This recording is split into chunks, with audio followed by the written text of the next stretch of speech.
वक्रतुण्डमहाकाय कोटिसूर्यसमप्रभा निर्विघ्नं कुरु मे देव सर्वकार्येषु सर्वदा।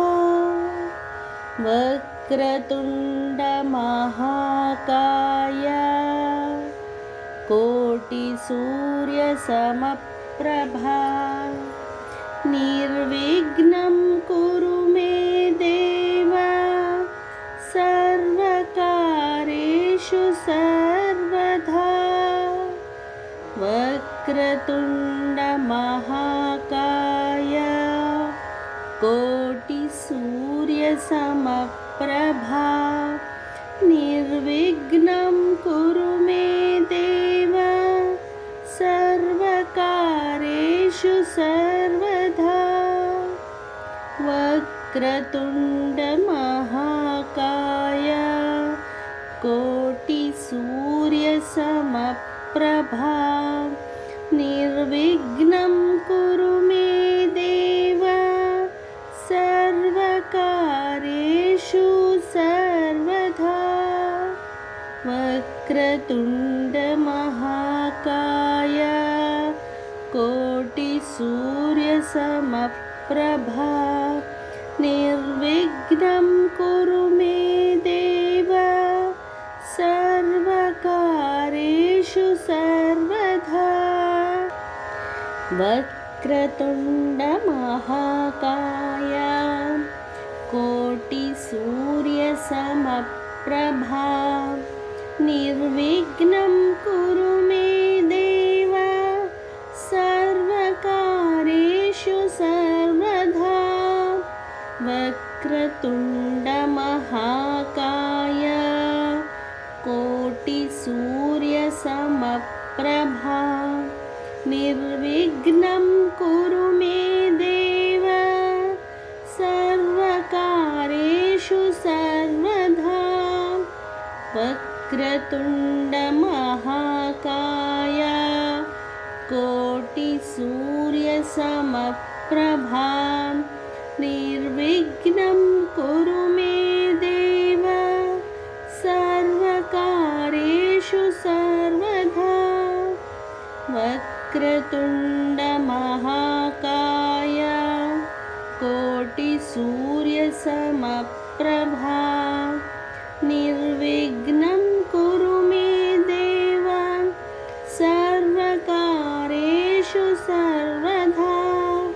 वक्रतुण्डमहाकाय कोटिसूर्यसमप्रभा निर्विघ्नं कुरु मे देव सर्वकार्येषु सर्वदा।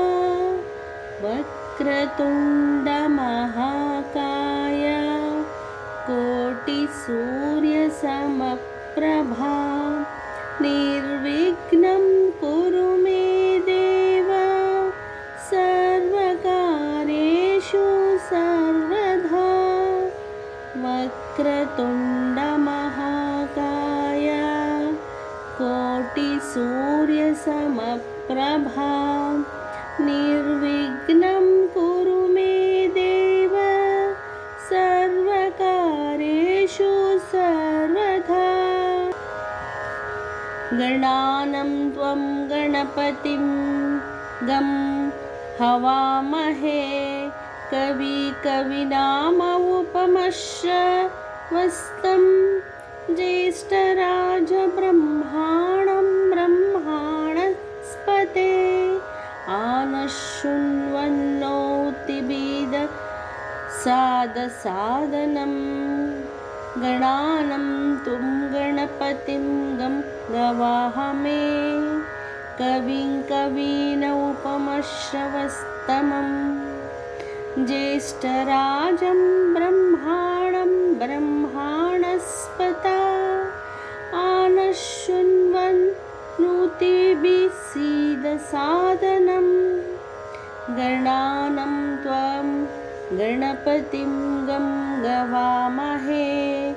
कवीनमुपमश्रवस्तमं ज्येष्ठराजब्रह्माणं ब्रह्माणस्पत आनशृण्वन्नुतिभिस्सीदसादनम् गणानं त्वं गणपतिं गं गवामहे कविं कवीनमुपमश्रवस्तमं ज्येष्ठराजं ब्रह्माणं ब्रह्माणस्पत आनशृण्वन्नोतिभिस्सीदसादनं गणानं त्वं गणपतिं गं गवामहे कविं कवीनमुपमश्रवस्तमं ज्येष्ठराजं ब्रह्माणं ब्रह्माणस्पते आनशृण्वन्नुतिभिस्सीदसादनं गणानं त्वद्गणपतिगं गवामहे कविं कवीनमुपमश्रवस्तमं ज्येष्ठराजं ब्रह्माणं ब्रह्माणस्पत आनशृण्वन्नोतिभिस्सीदसादनं गणानं त्वद्गणपतिगं हवामहे कविं कवीनमुपमश्रवस्तमं ज्येष्ठराजब्रह्माणं ब्रह्माणस्पत आनशृण्वन्नोतिभिस्सीदसादनं गणानं त्वद्गणपतिं गं गवामहे कविं कवीनमुपमश्रवस्तमं ज्येष्ठराजं ब्रह्माणं ब्रह्माणस्पते आनशृण्वन्नोतिभिस्सीदसादनं गणानं त्वं गणपतिं गं गवामहे कविं कवीनमुपमश्रवस्तमं ज्येष्ठराजं ब्रह्माणं ब्रह्माणस्पत आनशृण्वन्नोतिभिस्सीदसादनं गणानं त्वद्गणपतिं गं गवामहे कविं कवीनमुपमश्रवस्तमं ज्येष्ठराजं ब्रह्माणं ब्रह्माणस्पद आनशृण्वन्नोतिभिस्सीदसादनं